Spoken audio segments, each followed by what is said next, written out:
get a lot of complaints here in the repair shop from people who have had new tires put on their car, and they get the tires on, take it out and drive it, get it up to highway speeds, and the car shakes.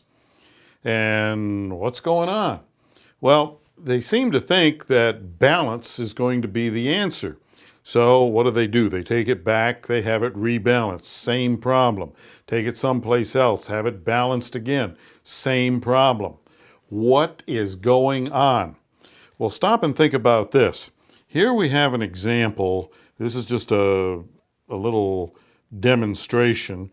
We can see that this is way off center, but yet if I spin it, I can spin it fast and it doesn't vibrate at all. I mean, it looks like it vibrates, but it doesn't. It's perfectly smooth. And what this is telling us is that we can balance just about anything so that it'll spin smoothly in the air. But cars don't ride in the air. They're not airplanes. They ride on the road, and the rotating parts of the tire and the wheel, they ride right on the pavement. And if we had something that was out of round like this, we'd have a horrible vibration. So, the things that we have to consider, number one, are the wheels perfectly round? Well, we have to have some way to measure that. And the second thing that we have to be aware of is a factor called road force variation, or force variation as it's sometimes referred to.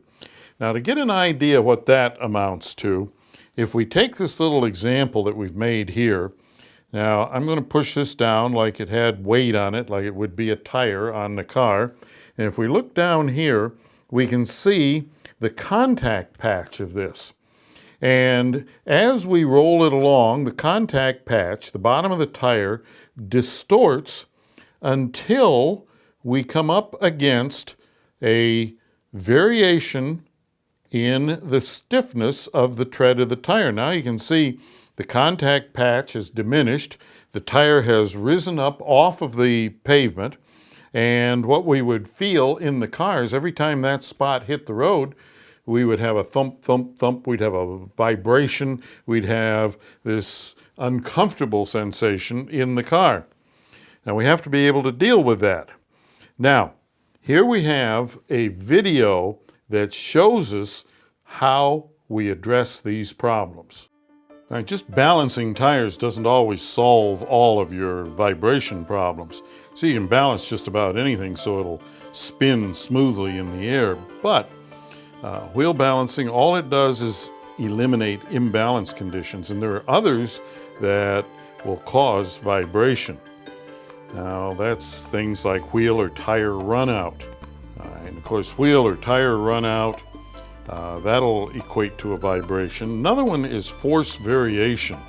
And if you stop and think about a tire as being like a series of springs, and one of those springs is stiffer than the others, every time that stiff spring hits the road, well, it forces the wheel up and you get a vibration inside the car. So these are all factors that need to be dealt with to get rid of vibration. Now, here we see the reaction, non-balance problems, and how we go about dealing with it is with a Hunter Road Force Balancer, which puts the tire under load just like it is in the car. Now, the way we correct it is by rotating the wheel inside the tire, and then we finish the balancing on each wheel. Now, hopefully that gives you an idea of what's going on in tires and why you need more than just the old-fashioned balancing. And one of the things that has led to all of this with cars used to be, back in the day, tires, well, they were really tall. You had a lot of sidewall between the wheel and the tread of the tire. Well, those days are gone. Most tires these days are low or ultra low profile, which means there's very little sidewall on the tire, and that means that a lot of these forces and so on that used to be absorbed in the tire no longer are. They're actually transmitted into the car because of these shorter sidewalls. Well, a lot of advantages to those tires, but The disadvantage to them is, one disadvantage at least, is that they are more sensitive to being out of round or wheel problems or force variation problems.